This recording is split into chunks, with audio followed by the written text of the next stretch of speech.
राम राम, नमस्कार। आज राजस्थान जीके में अपना बहुत ही इंपॉर्टेंट टॉपिक है राजस्थान की स्थापत्य कला। और स्थापत्य कला में राजस्थान के दुर्ग किसी प्रकार की कंपटीशन में 3-4 प्रश्न निश्चित तौर पर पूछे जाते हैं राजस्थान के दुर्ग स्थापत्य कला से संबंधित। तो मंदिर निर्माण की कला, क्या ये इमारत निर्माण से संबंधित बातें किसमें होती हैं? स्थापत्य कला में। बात करें भारत की, तो भारत में स्थापत्य कला का जनक, भारत में स्थापत्य कला का जनक ये किसे कहते हैं? शाहजहां को। भारत में स्थापत्य कला का जनक किसे कहते हैं? शाहजहां को। सबसे ज्यादा इमारतें इसी मुगल शासक ने बनवाई थी, इसलिए भारत में स्थापत्य कला का जनक कौन हो गया? शाहजहां। भारत में चित्रकला का जनक कहा जाता है मुगल काल के शासक जहांगीर को। उसे चित्रकला से संबंधित प्रगति हुई इसके काल में भारत में। और ये साहित्य व संस्कृति का स्वर्ण युग कहलाता है चंद्रगुप्त सेकंड का काल। चंद्रगुप्त सेकंड का काल साहित्य व संस्कृति की दृष्टि से चंद्रगुप्त सेकंड का काल। सीधे एक काल की बात करें, कौन सा काल साहित्य व संस्कृति की दृष्टि से स्वर्ण युग कहलाता है? तो इसका उत्तर होगा गुप्त काल। अब सीधे राजस्थान में आते हैं। राजस्थान में स्थापत्य कला का जनक, राजस्थान में स्थापत्य कला का जनक ये कहते हैं मेवाड़ का शासक महाराणा कुंभा। महाराणा कुंभा। राजस्थान में स्थापत्य कला का जनक किसे कहते हैं? महाराणा कुंभा को, क्योंकि सबसे ज्यादा दुर्ग और इमारत इसी ने बनवाई थी। तो राजस्थान में स्थापत्य कला का जनक किसे कहते हैं? महाराणा कुंभा को। ठीक है। अब देखो, ये राजस्थान के अंदर पहला स्थापत्य कला का पहला टॉपिक लेते हैं राजस्थान के दुर्ग। राजस्थान के दुर्ग। तो सर्वाधिक दुर्ग भारत में किस राज्य में है? सर्वाधिक दुर्ग है महाराष्ट्र राज्य में। सर्वाधिक दुर्ग भारत के किस राज्य में? सर्वाधिक दुर्ग महाराष्ट्र में। अपने राजस्थान के अंदर और कुल कितने दुर्ग? राजस्थान के अंदर कुल कितने दुर्ग? तो राजस्थान में कुल दुर्ग 250। सर्वाधिक दुर्ग कहां पर? महाराष्ट्र में, इस राज्य में, महाराष्ट्र में। और राजस्थान के अंदर कुल कितने दुर्ग? 250 दुर्ग। फिर राजस्थान में बात करें प्रमुख दुर्गों में से, प्रमुख दुर्ग की बात करें तो 84। राजस्थान वीर विनोद पुस्तक है एक, वीर विनोद पुस्तक। इस पुस्तक के अनुसार राजस्थान के 84 प्रमुख दुर्गों में से 32 का निर्माण महाराणा कुंभा ने करवाया था। तो वीर विनोद पुस्तक के अनुसार राजस्थान के 84 दुर्गों में से 32 का निर्माता, 32 दुर्गों का निर्माता कौन है? महाराणा कुंभा। इसलिए राजस्थान में इसको स्थापत्य कला का जनक कहते हैं। अब देखो, एक प्रश्न पूछा गया था एक बार, युद्ध कला में दक्ष सैनिकों की जीवन रेखा किसे कहते हैं? तो इसका उत्तर होगा दुर्ग।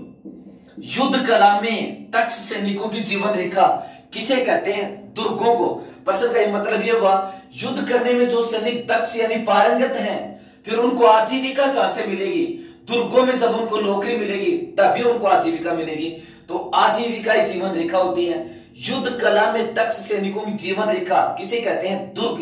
पहले राजा महाराजा दुश्मन से बचने के लिए और दुर्गम जगहों के ऊपर दुर्ग बनाते थे, उनके रास्ते होते थे ताकि जल्दी से दुश्मन उन रास्तों तक पहुंच न सके। गोपनीय रास्ते होते थे जो राजा महाराजाओं उनके सैनिकों को पता होता था।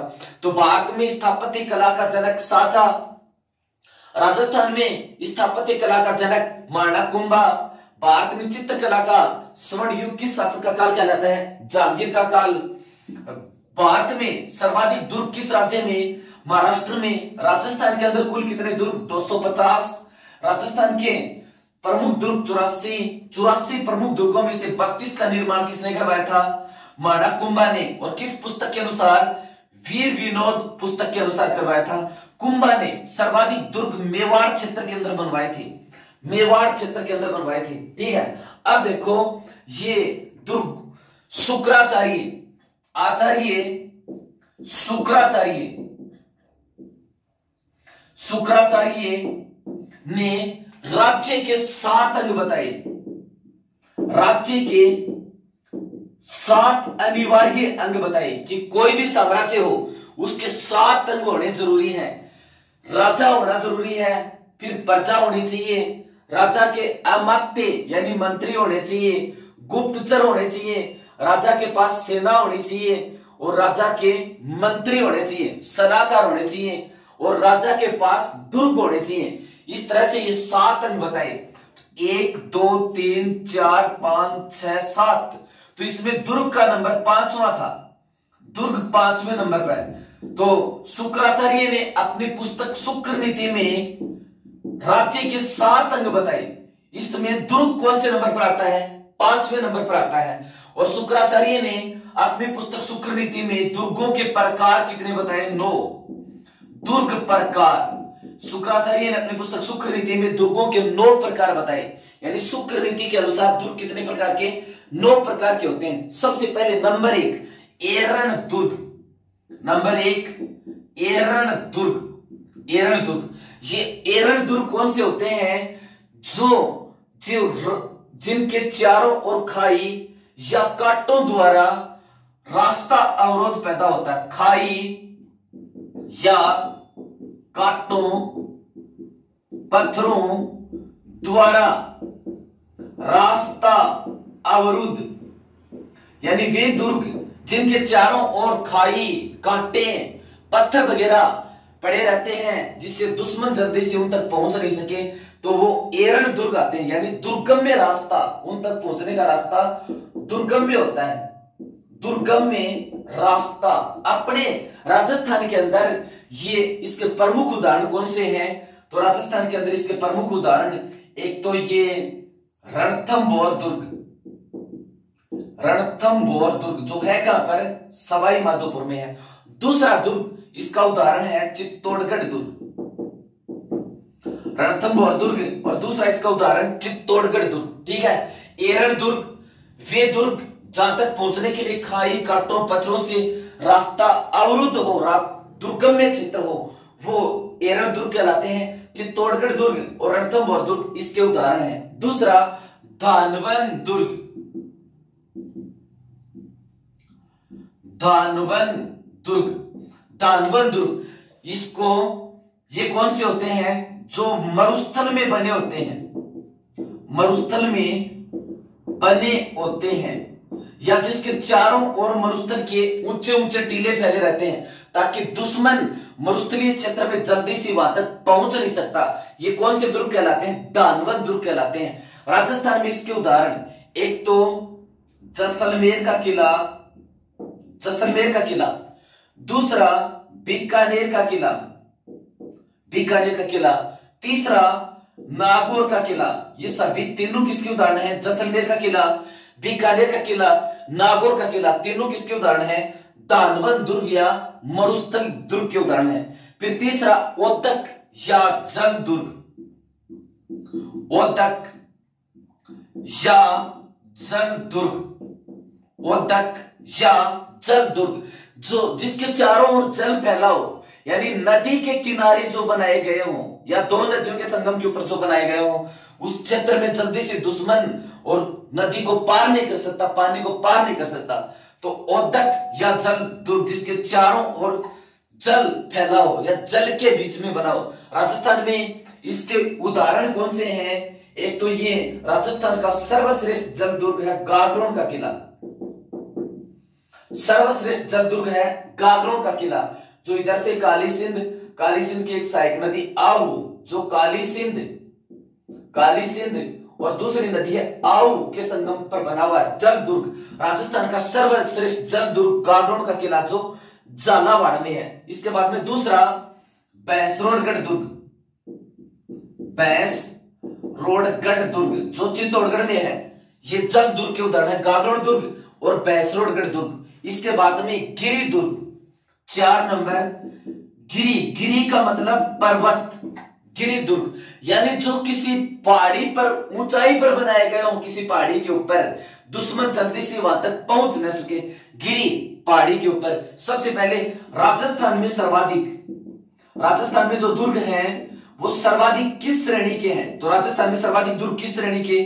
गिरी श्रेणी के हैं। अब देखो गिरी दुर्ग कौन कौन से हैं? कुंभलगढ़ दुर्ग, मांडलगढ़ दुर्ग, ये गिरी श्रेणी के हैं। कुंभलगढ़ जो राजसमंद के अंदर है, एक तो ये कुंभलगढ़ दुर्ग गिरी श्रेणी का जो राजसमंद के अंदर है। दूसरा मांडलगढ़ दुर्ग जो भीलवाड़ा में है, मांडलगढ़ दुर्ग जो है कहां पर? भीलवाड़ा में है। तीसरा तारागढ़ दुर्ग, तारागढ़ दुर्ग जो कहां पर है?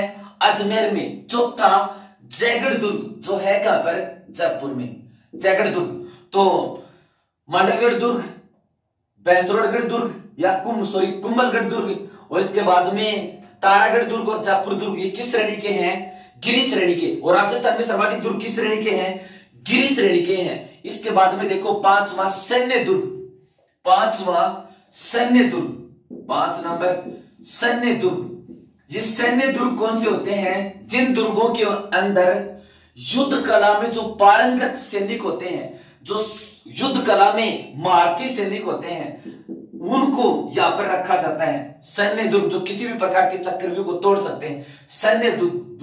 तो देखो पारंगत सैनिक या दक्ष सैनिक जिसके अंदर रहते हैं वो क्या कहलाता है? सैन्य दुर्ग। शुक्राचार्य ने इस दुर्ग को सर्वश्रेष्ठ बताया। शुक्राचार्य ने अपनी पुस्तक शुक्र नीति में राज्य के 7 अंग बताए। दुर्ग 5वें नंबर पर आता है। और सर्वश्रेष्ठ दुर्ग उसने कौन से बताए? सैन्य दुर्गों को सर्वश्रेष्ठ दुर्ग बताया। फिर छठा सहायक दुर्ग, छठा सहायक दुर्ग। ये आम ऐसे लोग रहते हैं जिसमें आम जनता की सहायता के लिए जो प्राय तैयार रहते हो, या वीर और सदा साथ रहने वाले बंधु रहते हैं। वीर व सदा साथ रहने वाले बंधु, वीर व सदा साथ रहने वाले बंधु होते हैं, वो दुर्ग क्या कहलाते हैं? सहायक दुर्ग। फिर देखो 7वां नंबर वन दुर्ग, वन दुर्ग। ये वन दुर्ग कौन से होते हैं? जो गहरे जंगलों के बीच बनाए जाते हैं, ताकि जंगल के अंदर दुश्मन जल्दी से उसको स्पष्ट पता नहीं चले कि कौन सा रास्ता और कहां तक जाएगा। वन दुर्ग वनों से ढके रहते हैं या कांटेदार झाड़ियों के बीच में बनाए जाते हैं, वो क्या कहलाते हैं? वन दुर्ग। गहरे जंगलों के अंदर बनाए जाने वाले दुर्ग कौन से होते हैं? वन दुर्ग। ठीक है। राजस्थान में इसके उदाहरण कौन से हैं? सिवाना दुर्ग, त्रिभुवनगढ़ दुर्ग, रणथंभौर दुर्ग। सिवाना, ये सिवाना है कहां पर? बाड़मेर के अंदर है। दूसरा त्रिभुवनगढ़, त्रिभुवनगढ़ दुर्ग, ये करौली में है। और तीसरा रणथंभौर, रणथंभौर, ये है कहां पर? सवाई माधोपुर में। सिवाना दुर्ग, रणथंभौर दुर्ग और त्रिभुवनगढ़ दुर्ग, ये वन दुर्ग के उदाहरण है। अब देखो 8 नंबर दुर्ग के प्रकार, पारिक दुर्ग, पारिक दुर्ग। पारिक, पारिक का मतलब होता है खाई। जैसे ये दुर्ग बना दिया और दुर्ग के चारों ओर गहरा कच्ची या पक्की खाई खोदी, गड्ढा। दुर्ग के चारों ओर गड्ढा हो तो गड्ढे को दुश्मन के सेना क्रॉस करके जल्दी से दुर्ग तक आ नहीं सकती। तो इस श्रेणी के दुर्ग कौन से होते हैं? पारिक दुर्ग। राजस्थान में इसके उदाहरण तो लोहागढ़ दुर्ग, लोहागढ़ दुर्ग, लोहागढ़ जो दुर्ग जो भरतपुर में है, इसी का उदाहरण है। पारिक श्रेणी का दुर्ग है ये। अब देखो इसके बाद में 9वां कौन सा बचा? पारिद दुर्ग, पारिद दुर्ग। ये पारिक दुर्ग कौन से होते हैं? जैसे ये दुर्ग बना दिया और दुर्ग के चारों ओर ये दीवार है, दुर्ग और दुर्ग के चारों ओर ऊंची दीवार बनवा दी ताकि दुश्मन जल्दी से दीवार के ऊपर चढ़ाई न कर सके और मुख्य केंद्र तक न पहुंच सके। ये दुर्ग कौन से होते हैं?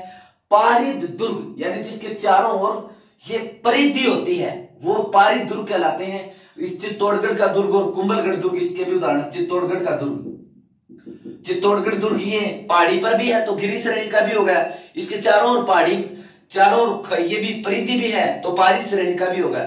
इसी प्रकार से कुंभलगढ़ दुर्ग भी, कुंभलगढ़ दुर्ग जो है पहाड़ी पर भी है तो गिरी श्रेणी का भी होगा, चारों ओर परिधि भी है तो पारी श्रेणी का भी होगा।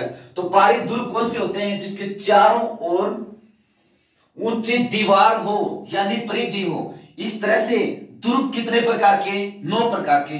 शुक्राचार्य ने अपनी पुस्तक शुक्र नीति में राज्य के कितने अंग बताए? 7। दुर्ग कौन से नंबर पर आता है? 5वें नंबर पर।